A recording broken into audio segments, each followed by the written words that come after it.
إنها إن تك مثقال حبة من خردل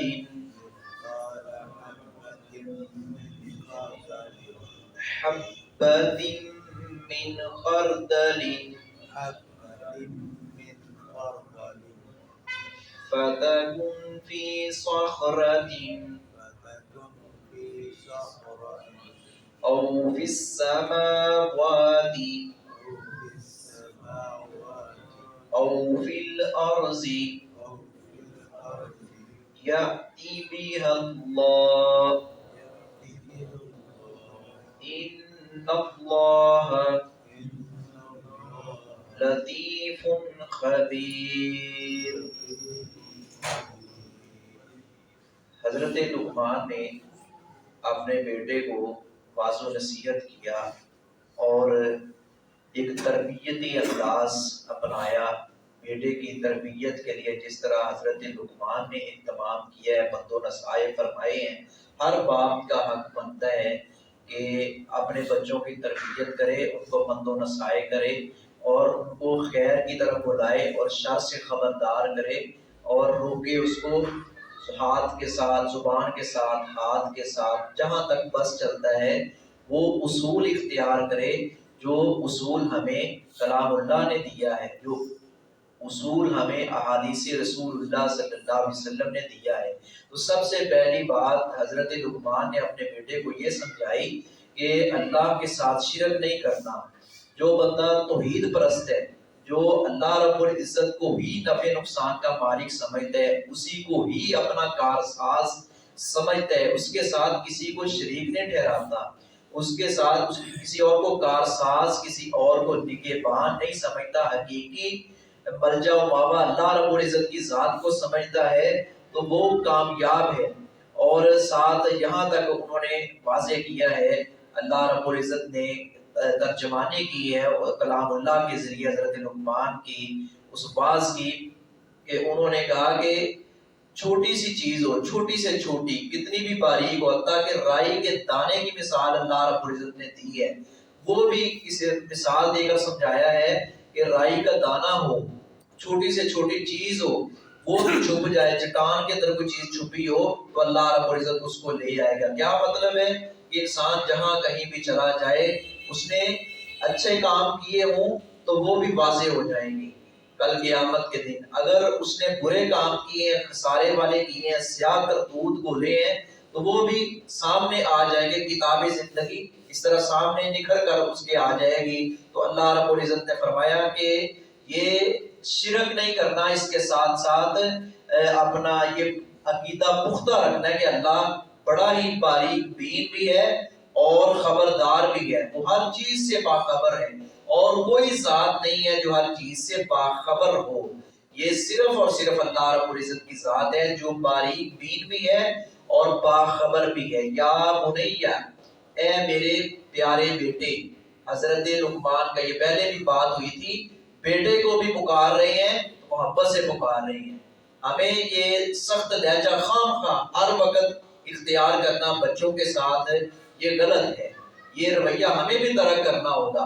والدین اگر چاہتے ہیں ہماری عزت تکریم ہو تو والدین کو بھی چاہیے کہ چھوٹوں پر شفقت کریں۔ بڑے چاہتے ہیں، والدین کے علاوہ بھی جتنے بڑے ہیں وہ چاہتے ہیں ہمارا ادب ہو، تو بڑوں کو بھی چاہیے چھوٹوں پر شفقت کرے۔ پیارے نبی صلی اللہ علیہ وسلم نے فرمایا من لم یرحم صغیرنا، یہاں پہلے صغیر کا لفظ بولا ہے، بعد میں کبیر کا لفظ بولا ہے، صغیرنا ولم یوقر کبیرنا فلیس منا، جو ہمارے چھوٹوں پر شفقت نہیں کرتا، ہمارے بڑوں کا ادب نہیں کرتا، فلیس منا، وہ ہم میں سے نہیں ہے، اس کا ہمارے ساتھ تعلق نہیں ہے۔ اس کے کئی ایک مفہوم بیان کیے گئے ہیں۔ یا بنیہ، اے میرے پیارے بیٹے، انہا، اور یہی سیرت یہ صرف بیٹوں کے لیے نہیں ہے اپنا، یعنی کہ بیٹے اپنے بارے میں تو چاہیں تو والدین یا بڑوں کا ایسے ادب نہ کریں۔ حضرت ابراہیم اور حضرت اسماعیل کا جگہ جگہ تذکرہ ہے۔ اسماعیل علیہ السلام بھی نبی ہیں، ابراہیم علیہ السلام بھی نبی ہیں۔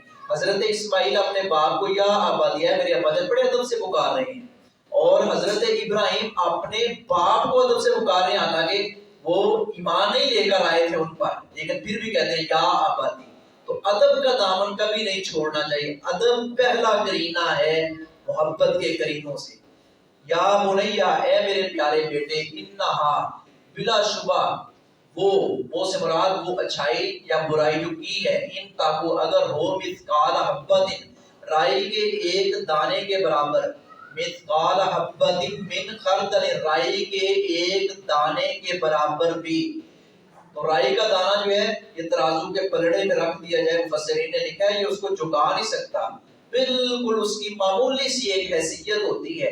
اتنی بھی کسی نے برائی کی ہوگی یا نیکی کی ہوگی وہ آ جائے گی سامنے فتح کن، تو پھر وہ ہو فی صخرۃ کسی چٹان میں، وہ کسی چٹان میں چھپ جائے تو وہاں جا کر اپنا کوئی اس طرح کا کوئی معاملہ کرے یا منظر عام پر کرے، وہ ذرہ برابر ہو یا بڑی ہو یا چھوٹی ہو، صغیرہ ہو کبیرہ ہو، جہاں کہیں بھی وہ کرے گا، او فی السماوات یا آسمانوں میں، او فی الارض یا زمین میں. اس میں اللہ رب العزت کو لے آئے گا. اس میں دوسرا مفہوم یہ بھی ایک بنیادی طور پر نکلتا ہے جو مفسرین نے بیان کیا ہے کہ وہ نیکی اور برائی کے ساتھ کہ وہ بھی اللہ رب العزت کو منظر عام پر لے آئے گا. یا آسمانوں میں کوئی چیز چھپی ہوئی ہو، او فی الارض یا زمین میں، یاتی بہ اللہ تو لے آئے گا اسے اللہ.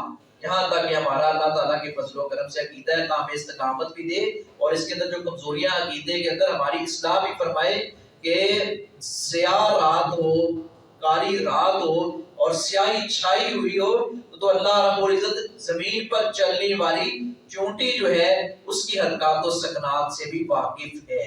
اتنا اللہ رب العزت باریک ہے، اتنا باخبر ہے.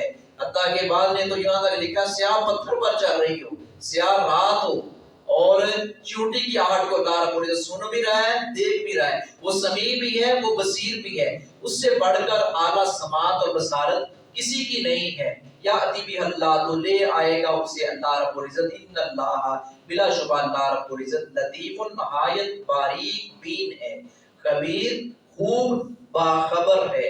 عمومی طور پر بعض لوگ نام رکھتے ہیں یہ اللہ کے اسماء صفات کے ساتھ اس طرح کے اچھے نام رکھنے چاہیے. عبد اللطیف، لطیف اللہ رب العزت کی ذات ہے. عبد کا معنی ہے بندہ ہے، یعنی وہ باریک بین ہے اور اس باریک بین کا یہ بندہ ہے عبد اللطیف. تو لطیف اللہ رب العزت کی ذات ہے، وہ باریک بین ہے. کتنی بھی باریک سے باریک چیز ہو وہ دنیا کی اپنا ایجادات تو شاید جواب دے جائیں اور یقیناً دے جائیں کہ اللہ رب العزت کی ذات کی طرف سے کوئی جواب نہیں آئے گا. وما علیہ الا البلاغ.